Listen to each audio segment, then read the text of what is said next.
Many friends have been reaching out to me, advising me not to spend the night at my house, giving me intel that there's a planned raid at my house, there's a plan to kidnap me, abduct me, or make any effort to block me from going to the nomination. I want to make this categorically clear that I will spend the night at my house with my family.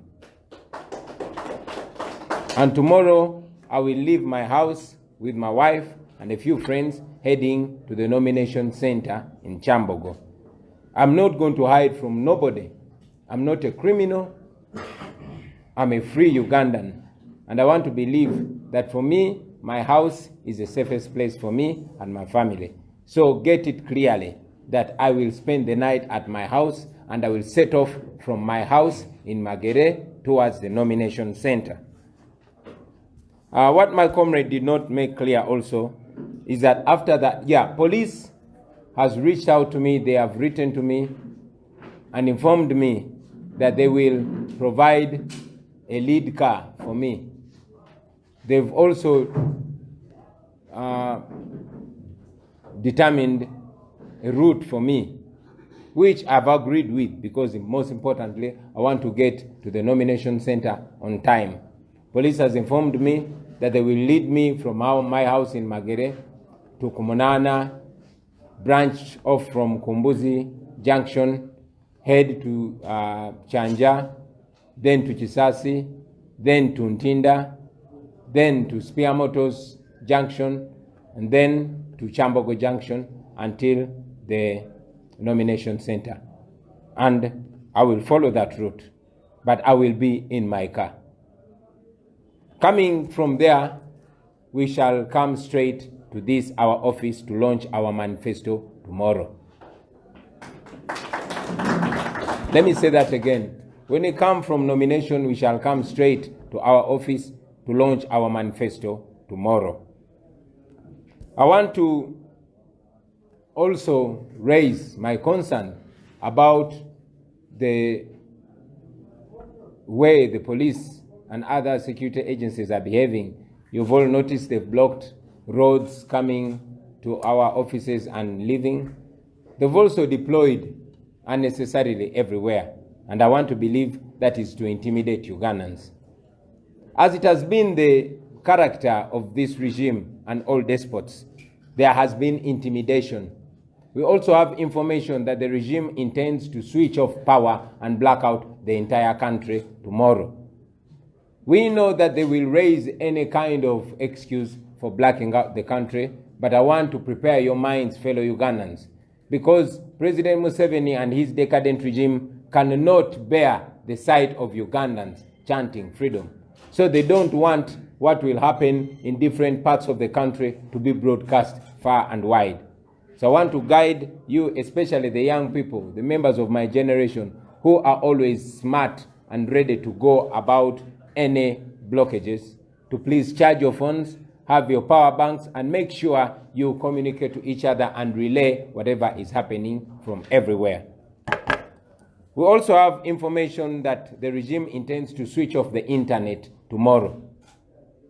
So for some of you that have alternative means, please make sure you kick them in as soon as possible.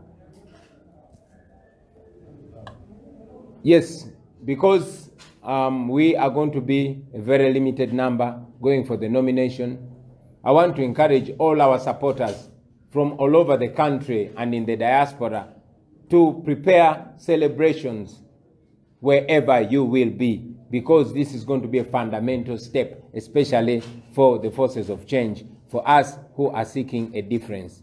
It is going to be the first formal step towards a new Uganda. So please, for the NUP and other opposition leaders, organize your people. Make sure you put up a celebration to mark this day wherever you will be. I want to also note the unfairness of the Electoral Commission, not only now, but even in the past few months and weeks.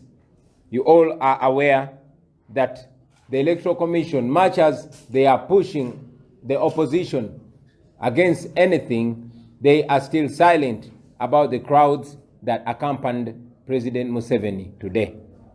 The Electoral Commission is still silent on the processions that escorted General Museveni back from nomination. The Electoral Commission is still silent about the raids on this, our main office, and our offices countrywide. The Electoral Commission is still silent about the deliberate defacing of our posters and other campaign material, and some of that has actually been done by the police or under the watch of police. And finally, the Electoral Commission is silent about the academic documents of Mr. Yoseri Tubuhaburwa Lutabasira, aka Museveni, and indeed Ugandans are not sure who has been nominated. So we still put it on the Electoral Commission to confirm to Ugandans whether they are really going to deliver a free and fair election like they claim. Katika mbyogere mu Luganda. Okusoka njagala okubebaza abannaffe bannamawulire mwenna abawulira nga omulanga gwaffe naddala mu kiseera ekitali kyawala ne mujja ne mutukavalinga mwebale nnyo mwebalire ddala. Ensonga ezisinga munange Joel azoogeddeko naye njagala kutaanya ensonga ezimu zatakonyeeko. Okugeza waliwo mikwano gyaffe bangi abatulumirirwa okuva makuba ag'enjawulo abadde batukubira essimu nga batutegeeza tibategedde nti waliwo omupango ogw'okujja bannumbagane waka bankwate bambuzeewo oba bannemese okugenda okwewandiisa. Njagala okukibategeeza nti ngenda kusula mu maka gange emagere, era mu maka gange gyenja okuva ne mukyala wange n'emikwano egimu okugenda gye bawandiisiza. Sigenda kwekweka muntu yenna, sigenda kudduka muntu yenna kubanga siri muzi wa misango. Ekyokubiri, batutegeezezza nti poliisi yatutegeezezza mu buwandiike nti egenda kujja empe emmotoka zaayo ezimperekera okuva ewange paka gye bawandiisiza. Era yo kennyini nensalirawo ekkubo lye ngenda okuyitamu. Nentegeeza nti nja kuva emagere tuke ku stage y'okumunaana mpetere mu masaŋŋanzira ag'okumbuzi, tuyite ekyanja, tuyite ekisaasi, tuyite entinda, ku stretcher paka ku spear moto, tugende tuwetere ekyambogo paka gye banominatingira. Njagala bategeeza mwenna tinja kuwuliriza bulungi era nkwate erekubo poliisi lyempadde okuyitamu okugenda okwewandiisa. Pozi njagala n'obategeeza nti olunaava okwewandiisa tujja kukomawo wano ku kitebe kyaffe tutongoze manifesto yaffe olunaku olw'enkya.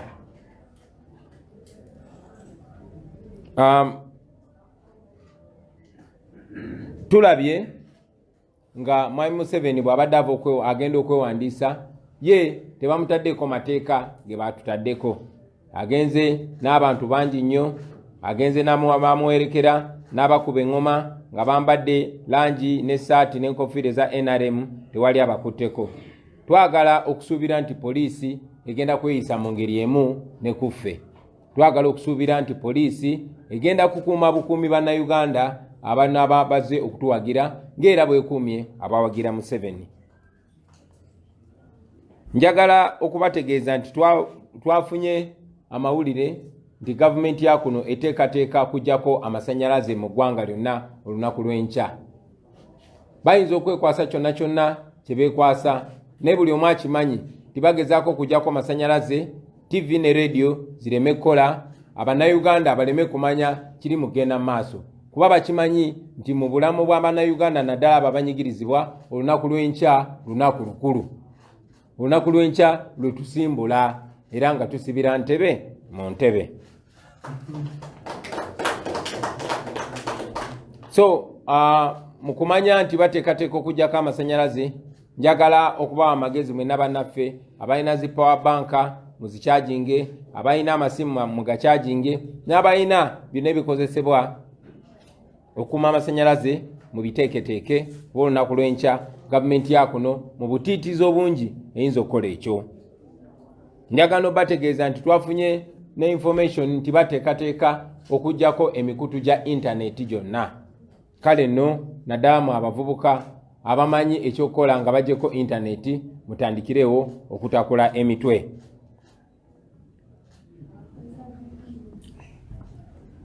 Kubanga tumanyi nti bagenda kulemesa abantu okumperekera, kubanga tumanyi nti ngenda n'abantu 10 bokka okwewandiisa. Njagala okunga mwenna abawagizi baffe mu Uganda yonna ne bweru wa Uganda, abo abatabeera kumpi mu kibuga, buli omu gy'oli oteekewo ekikujjuko kubanga tekimenya mateeka. Muteekewo okujaguza kuba olunaku lw'enkya lunaku lukulu. Mulage obuwagizi yonna gye muli, naddala abo abali mu bitundu ebyesudde okuva ku kibuga.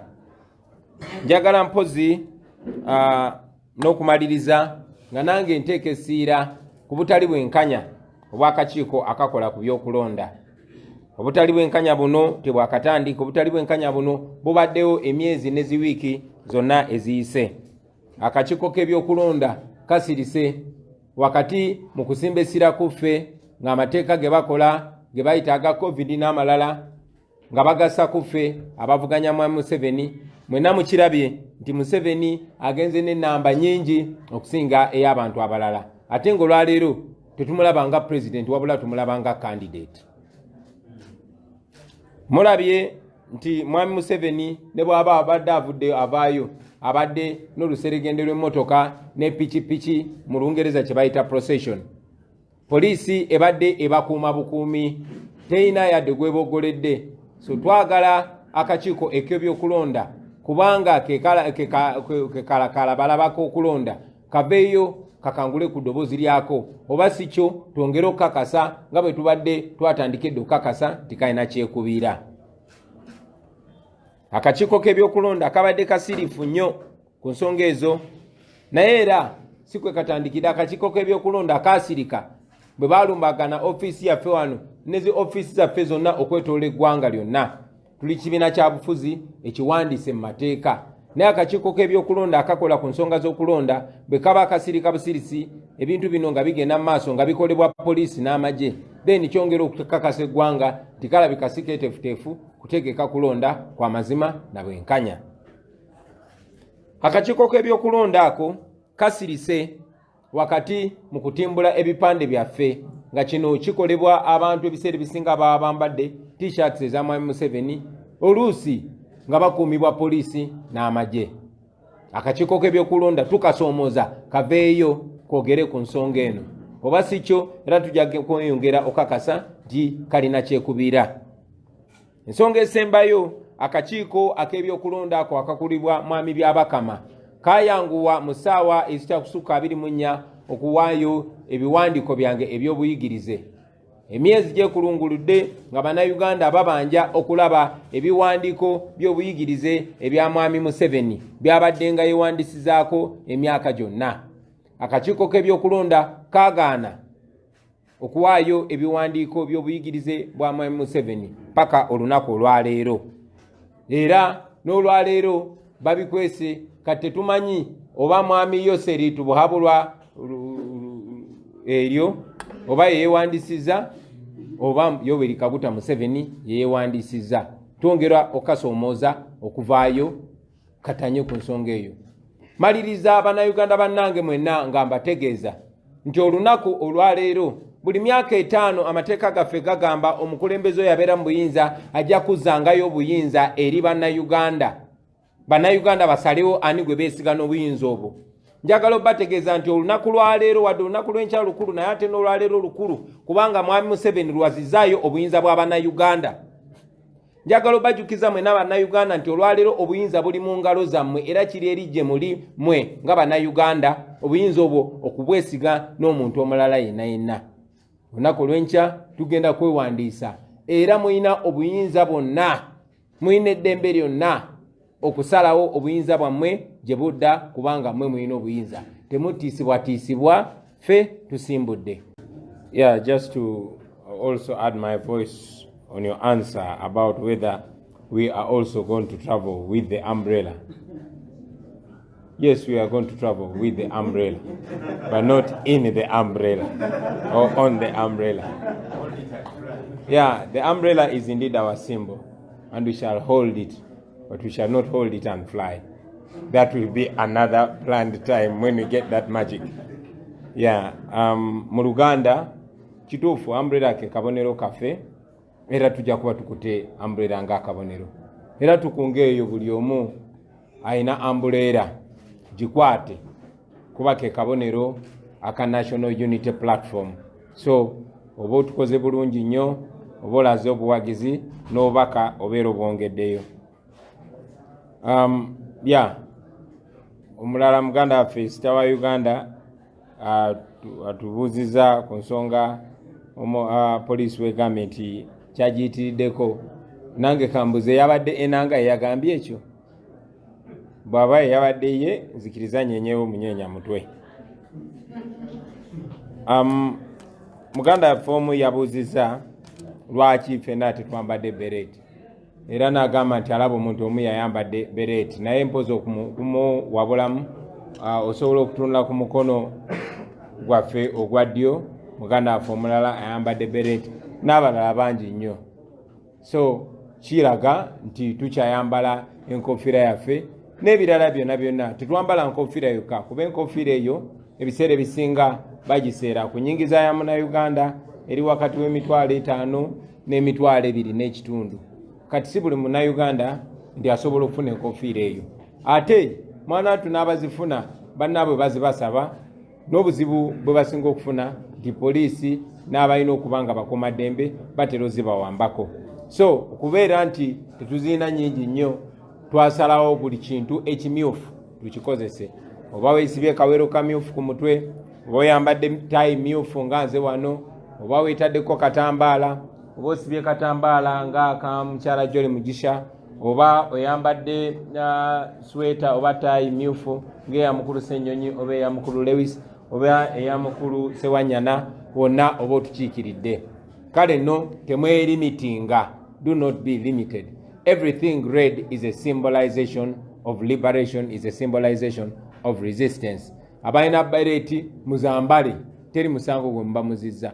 Abataziina be baziwambyeko, abazibuziza oba be bazisabye, mukozese ekintu kyonna kyonna ekimyufu. Eno revolution teina kubeera na limitation. So buli kintu ekimyufu kitukiikirira. Omulala yabuuzizza ku butali bwenkanya obwa Electoral Commission obulabirwawo enkokonala, era n'abuuza nti bubaka ki bwe tuwa Bannayuganda. Bannayuganda tuze nga tubagamba n'era njagala kiddamu bagambe muli ku lwammwe. Essuubi lyammwe temuliteeka mu kakiiko ka byakulonda kuba mukiraba nako kalina kyekubira. Essuubi lyammwe temuliteeka mu poliisi kuba mulabye poliisi erina kyekubira. Temuliteeka mu magye, temuliteeka mu kooti, temuliteeka mu parliament. Essuubi lyammwe liri mu mmwe nga Bannayuganda. Yensonga lwaki tubadde nga tubagamba mwebereremu. Ekyomukisa omulungi nti tulabye ebyokulabirako kuviira ddala ku bakoloni nga batufuga wana abazungu, okuddira ddala ku mirembe gya apartheid ne bannakyemalira bonna bonna abazze bagwa ebbanga lyonna ne bana baakagwa, nti oluvannyuma lwa byonna nga bannakyemalira bakozesezza buli kitongole kya gavumenti okwekumira mu buyinza, abantu beebereddemu ne babagoba. Era naffe mission gye tugendako yakugoba nnakyemalira dictator. Kale no essuubi liri mu ffe, essuubi liri mu mmwe abantu Bannayuganda. I'll say that again in English. Brother Kasim asked that looking at the blatant unfairness of the Electoral Commission, what is our message to Ugandans? Our message has been the same and continues to be the same. Ugandans, you are on your own, we are on our own. In a situation where the dictatorship has taken control of every institution of state, the answer relies with the people, because indeed the power is with the people. Good enough, we have more than enough examples through history, right from colonialism to apartheid to the old and recent dictatorships that have fallen. It has not been out of the goodwill of the institutions, because they have in many ways been, taken over. It has been the people. So it is you, the people of Uganda, that will be the answer to this question. And finally, about the planned criminals that the police and other agencies will be planning to plant amongst us, using the same paraphernalia that they robbed from us. We continue to ask all of you Ugandans to look out for these criminals that want to vulgarize our revolution, that want to paint us negative. We know we can deal with them because we outnumber them. Do not fear them. Be confident. And I also want to warn those criminals, my brothers, my sisters, do not be used. I've been there before, and I know how this regime uses people and flushes them down the drain. Do not be used, because you'll be risking your future, you'll be risking yourself. The people of Uganda are oppressed enough, and they will stand up against everything. Kanchogere mu Luganda. Eri abo poliisi n'ebitongole ebirala bebateeseteese okututeekamu, okukyankalanya, okola effujjo, basobole okwonoona erinnya lyaffe n'otulabisa ng'abamenyi b'amateeka. Tumanyi bulungi nti poliisi n'ebitongole ebirala naddala ebikuumaddembe bateeseteese okukozesa ezo enkoofiira, ezo t-shirts n'ebyo ebintu byonna byonna bye bazze babba mu ofiisi zaffe okubiyambaza abazzi b'emisango n'abamenyi b'amateeka okwonoona erinnya lyaffe. Njagala okubategeeza abaganda bange nti nga bwe kibadde bulijjo eno gavumenti ebadde nga ekozesa abavubuka nga mmwe okunyigiriza abanyigirizibwa bannammwe. Njagala okozesa mukisa guno okubalabula nti tukimanyi bulungi nti wali eyo banyugunya be baagala okozesa bajje bayiseemu eggaali okuzoganya, okola effujjo, okumenya amateeka, okubba n'okutta abantu oba n'okutulugunya abantu basobole okwonoona erinnya lyaffe. Mbategeeza nti tubeetegekedde, tuli bangi okubasinga era tubalabula bakyali bange. Temukozesebwa abantu bennyini ababanyigiriza naffe abatunyigiriza ate okulemesa eddembe lyammwe. Tetulwanyisa mmwe, tulwanirira mmwe, naye tuli beeteefuteefu okulwanagana nammwe n'okubawangula singa munajja okumenya amateeka n'okutulugunya bannayuganda nga mwerimbise muffe. Mwebale nnyo. Having heard from the security agencies, and that is the military and the Uganda police, threatening and intimidating to crush us, and I've always been saying that, including the spokespersons of government, I'm here to make it categorically clear that as young people, this time we are not just going to look on. This is the time for you to stop threatening us, to stop the torture, to stop the brutality. When you think you're only going to tear gas us as young people, as the alternative who are going to take you on, beginning from tomorrow, please, I beg you to think twice. We are not this type of whom you've said out some people that they have been having tires, they have been having jerrycans of paraffin and whatever. We are not that type. We are not the violent type, just like how you've been always saying. But we are going to fight back legally, and tomorrow, if you dare do so, if you continue beating us, trust me, we are not going to look on. We shall fight back legally. Tomorrow, we want you to behave like the way you've behaved today. Because what we are beginning tomorrow, it's a mission to stop the brutality, to stop the torture, to fight for the justice of those people who have been tortured, the victims of torture. Our foreign soldiers, we are beginning the mission tomorrow so that your souls really rest in power. And that's what we are coming for. It's going to be a fight which is just. So as security apparatuses, as you're preparing your sticks, as you're preparing your canisters, as you're preparing your water, whatever you want to spread to us, think many times. that what you're doing this to your fellow Ugandans. Because to me, I'm a victim of torture. And many of us here, we've seen our comrades die. We've seen our comrades being beaten.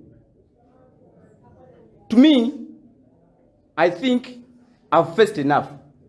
And I'm tired of just looking at those things. Killing our people and you just walk away, no report. Tomorrow is the day. So for us to be in peace, to do this campaign peacefully, think twice about your unfair regulations. That they do not have to work for ONU on our side, as the opposition, as the National Unity Platform. And also I'm warning you, cautioning you, they attach our leader tomorrow. That is going to be the beginning of the revolution, because our mission is beginning tomorrow. And as we've always been telling you, that Ugandans will rise up, yes, they will do so. And they will be not violent. Still, as the government of Uganda, and the beginning from Yoweri Kaguta Museveni, you've really showed us enough of your coronavirus regulations, that they are unjust and they are unfair. So, to me as Zake Francis, I believe that now the coronavirus of Uganda is just bogus. And within our country. And this is to myself. The only thing you have to do is to let us be free, just like you've let Yoweri Kaguta Museveni be free with his supporters. Not to do that, we are ready. Just as you've said that you are ready for us. We are not threatening you just like you've been threatening us. Even when you're scared, you don't have the right to scare us too. Because for us, we are not scared. We are ready for anything. And we are aware you cannot arrest all of us. We don't have those custodies. You don't have them. We know that as young people. As Ugandans, we know that. Even when you get in Nambole Stadium to be your prison, we cannot fit all of us there. So, this is the last warning as the leader of the young people. Enough of your torture, enough of your unfair arrests, enough of killing us. Tomorrow is the day.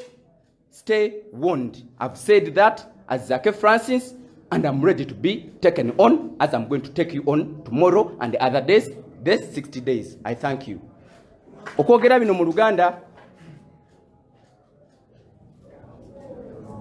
nze Zake nchikirira abavubuka bonna mu kibiina kyaffe kino ekyokwegatta ly'eggwanga lyaffe Uganda ekya National Unity Platform. Era nga wendi omuntu atulugunyiziddwako akoleddwa ebintu byonna nga ne bakulembeze bannange bonna abali wano batukozeeko ebyenjawulo. Njagala okuvaayo leero okwogera ku bintu ebikyamu era ebibi ebikoleddwa abajaasi, abapoliisi n'abo abavubuka ab'effujjo abali mu gavumenti abagamba bali mu kintu. Era nga nvaayo okuwoninga okwenjawulo era okusembayo eri abo ebyokwerinda mwenna gye muli. Muvuddeyo nga mututiisatiisa nti ku lunaku lw'enkya mugenda kubanga mutukolako, temugenda kubanga mututimpula, temugenda kuba mutukuba tiyagaasi, niwe tunaaba tuli ba mirembe era nga bulijjo badde babikola. Era muvuddeyo ne mugamba nti bwe tunaakuŋŋaana mujja kutuyisa bubi, naye nga ate abalala bwe bakuŋŋaana temubayisa bubi ng'olwale bwe tulabye. Nvaayo okubategeeza ti guno gwe mulundi ogubeera gusembayo okukola ebintu bino bwe biti ebitaliimu nsa. Kuba mukubye abantu baffe, musibye abantu baffe olw'ebintu ebitaliimu, mussa abantu baffe. Tugenda kulaba nga tutandika enkya okulwanirira eddembe lyabo abakubiddwa, abasibiddwa obwemage, abo abattiddwa obwemage. Era nga singa temutuleka mu mirembe nga abalabe mbalese mu mirembe. Kino kiba kitegeeza nti ffe naffe tetugenda kubanga tutunula butunuzi bigenda maaso nga bulijjo tubadde tukola, tubadde bulijjo tubalabula. Ffe nga abavubuka okubanga nza akulira abavubuka bino tubadde tubitunuulira. Ate ffe tetukyali mu mbeera ezo ez'okwokya ebipiira, ez'okulaba nga twokyanga bye mutuwaayiriza. Ffe tetubiriimu kuba ffe tuli bantu ba mirembe. Tetwagala kukyusa buyinza mu fujjo. Ffe tetuli bakozi ba fujjo. Ffe tuli balwanirizi ba ddembe. Era tugenda kulaba nga tulwanirira eddembe lyaffe mu mbeera ey'enjawulo etali ya bulijjo. Ate ng'ekyo tugenda kukikola nga tuyimuka mu mirembe. Bulijjo tubali tubagamba abavubuka bajja kuyimuka, bannayuganda bajja kuyimuka bonna bonna omulundi gumu. Ekyo tukitandika singa mungera maaso okutukakasa nti mwe muli mu kiseera kya lutalo. Kino ekiseera kya kalulu. Naye omutulaga nti kya lutalo, naffe tuli ready okuyimuka, tuli beetegefu okuyimuka ate mu mirembe. Era bino mbibalabula nti yonna kye mupulaaniza okulanga muyiyeeyi abantu bammwe. Basebo ne bannyabo naffe bannayuganda ge magye gaffe agatalina mmundu agatalina kiboko nga ze mulina. Naye nabo bannyini bagenda kuba bwe bali si kutunula butunuzi, si kubalabisa bulabisa kati ku luno. Naffe tuli ready okulaba nga tubeerawo kuba tukimanyi temusobola kutusiba ffenna, temusobola kutukuba ffenna, kubanga naye amakomera gammwe matono nnyo tetusobola kujjayo ffenna bannayuganda tuli bangi nnyo ng'abavubuka ffe tubasinga obungi. Newe munaddira Namboole ne mugamba nti mugenda okubanga mutusibira kuba mwatizatisiza tugenda kubasiba, tugenda kuba kubatiya gasi. Tetusobola kujja mu Namboole oyo mutono. Ate mukimete temusobola kutusibira waka waffe nga bwe nawulidde mutaddewo kafyu emisana tuku. Mateeka ki ge mwakozesezza okuteekawo kafyu? Waawa bane muleme okulaba nga mutudongowaza. Temulowooza nti bino ebintu twabiyingiramu kulaba nga tusaagamu busaazi. Nedda bino ebintu bya ddala, aye tuli serious, tugenda kuvaayo ku luno. Mukimanye. Era buli munnayuganda yonna gyali tetwetagana kumugamba ekyakimanyi nti ffe ng'abavubuka ku luno kino ekintu kyaffe. Kyagulanyi oba avuddeyo nga muvubuka kitegeeza kino ekintu kyaffe. Ebyo ebiteekateeka bye mukola bimumanyi nti nno byakyewuusa, bitutegeeza nti nno ekyo ekirwadde wano mu Uganda kiri fake. Kuba ebyo mukola bitulaze ekyo. Kakiba kitegeeza nti ensi ez'enjawulo muno region yaffe ya East Africa bwe ziba nga zisobola okukuŋŋaana, abantu basobola okukola processions, kitegeeza ffe wane waffe mu Uganda muli mu kulinnyirira ku ddembe lyaffe ery'okulaba nga twassociatinga, twasembolinga. Ffe wane waffe ery'etteeka tulirikozesaako ddi, neffe ne mutulinnyira bulinnyirizi. Awo nno nze mbakakasa nti nze ng'omuntu gwe mukubyeko, nze ssaawa zino ndi mbwa nkubeko. Era ne bannayuganda bonna mubakubye. Kyekiseera okulaba nga baddamu okwerwanirira, nga twerwanako ffenna. Ekisembayo njagala okubakakasa nti enkya temugeza ne mukwata ku mukulembeze waffe agenda okwewandiisa, kubanga awo we tutandikira.